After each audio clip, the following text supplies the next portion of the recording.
Je vous propose maintenant un nouveau tutoriel sur EBP2I Facturation Bâtiment 2018 sur tout ce qui concerne le transfert en comptabilité.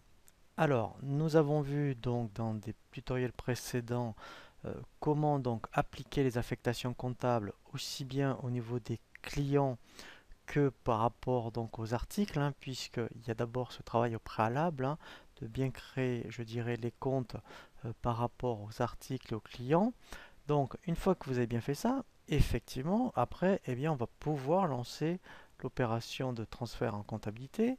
Donc, pour ça, on va dans le menu ici à gauche, Opération, et vous avez ici l'option Transfert en comptabilité. Alors, on verra également un utilitaire qui s'appelle Communication entreprise expert, puisque la transfert en comptabilité, on va le voir dans le cadre où vous avez déjà EBP Compta OpenLine. Donc, quand on clique sur Transfert en comptabilité, on va se laisser guider par un assistant. Je fais suivant. Ici, je choisis les périodes. Donc, ensuite, ici, alors normalement, effectivement, on va prendre que les pièces validées.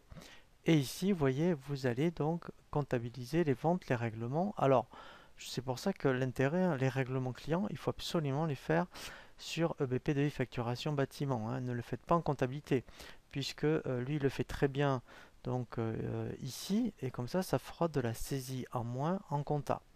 Donc là, je fais suivant. Voilà, déjà ici, vous voyez, j'ai un aperçu de mes écritures. Alors, on verra également que dans les impressions, on a le journal de vente. Donc, tout ce qui est impression, on va le voir dans un tutoriel spécifique dans les éditions et statistiques. Donc là, je vois bien, je dirais, tout ce qui va prendre en compte en termes de pièces. Je fais suivant. Voilà, et là, en fait, vous voyez, quand vous avez EBP Compta OpenLine, il faut absolument laisser le format d'échange OpenLine. Donc, en fait, effectivement, quand on a EBP Compta, donc là par contre effectivement je vous invite à consulter la formation vidéo sur EBP Compta, et bien c'est complètement automatique puisque dans EBP Compta il y a une fonction qui est programmée pour récupérer automatiquement les transferts en comptabilité. Donc là je fais suivant. Voilà, donc là il me montre, je dirais, toutes les écritures qu'il va prendre en compte en termes de facture et de règlement. Je fais lancer. Voilà, vous voyez que ici, il y a donc 18 écritures qui ont été envoyées. Voilà, donc là, en fait, voilà, et il se trouve dans ce répertoire, et normalement, dans EP Compta, c'est programmé par défaut.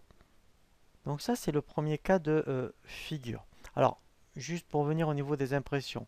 Donc ici, dans le menu Impression, voilà, vous voyez que ici, avant même de générer le transfert en comptabilité, vous pouvez ici regarder les écritures qu'il va envoyer. Donc quand on fait aperçu, ici on a vraiment tout le journal de vente et le journal, je dirais, de trésorerie.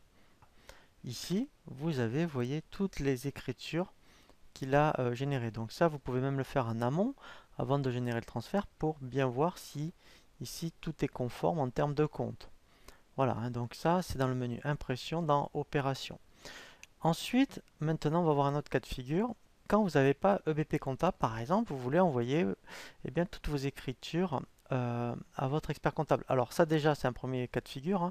Vous pouvez l'envoyer en PDF, mais vous pouvez très bien envoyer les écritures au format du logiciel qu'a votre expert comptable, ou si vous avez un autre logiciel de comptabilité que BP, eh bien, vous allez pouvoir les récupérer. Donc pour ça, dans le menu Opération, dans Transfert en comptabilité, on a Communication entreprise expert. Alors par contre, il faut l'avoir installé avant. Donc là, c'est gratuit. Donc, alors soit en fonction de votre achat, vous avez le lien pour Communication entreprise expert, soit quand vous êtes sur bp.com, quand vous vous connectez sur votre compte, vous avez ce qu'on appelle tous les outils. Et donc, vous verrez à un moment donné, il y a Communication entreprise expert. Donc, au début, première chose, il faut refaire le transfert en comptabilité. Alors, moi, je vais être obligé de prendre du coup pièce comptabilisée, puisque lui l'a pris en compte. Voilà. Mais là, la différence, donc quand je fais suivant, c'est ici. Ici, c'est que je dois prendre communication entreprise expert. Je fais suivant. Donc là, on a le même résultat. Et lorsque donc on fait lancer, on arrive ici à cet assistant où ici, donc il a lancé, vous voyez, l'utilitaire communication entreprise expert. Et là, en fait, c'est tous les logiciels qui sont à peu près sur le marché. Par exemple, vous voyez, donc, en règle générale, c'est vrai que les experts comptables ont CCMX ou CJ. Donc, si vous avez donc un expert comptable qui a un de ces logiciels, par exemple, vous voyez, CGID, voilà. Donc, en fait, ici, je fais valider. Je peux très bien envoyer directement ici l'envoyer par mail. Le numéro de dossier, ça, c'est votre numéro que vous avez chez votre expert comptable. Et là, déjà, je peux faire, vous voyez, donc même si je fais visualiser les écritures, voilà, j'enregistre. Voilà. Vous voyez, ici même, je peux consulter toutes les écritures, voilà, que je vais envoyer. Donc, si tout est conforme, j'ai plus qu'à faire exporter. Voilà. Là, il me dit exactement tout ce qu'il va faire. Et quand je fais lancer le transfert, voilà. Donc, vous voyez, il l'a mis dans ce répertoire au niveau du bureau. Et bien, en fait, après, il suffit d'aller, je dirais, sur votre logiciel de messagerie. Et en pièce jointe, vous envoyez à votre expert comptable eh bien, ce fichier qui sera directement au format CGID. Voilà, donc ça c'est vraiment très très bien, hein, ce petit utilitaire. Donc je vous conseille vraiment de l'utiliser, de l'installer hein, si vous n'avez pas EBP Compta. Nous allons voir maintenant un nouveau tutoriel sur tout ce qui va concerner les éditions et statistiques.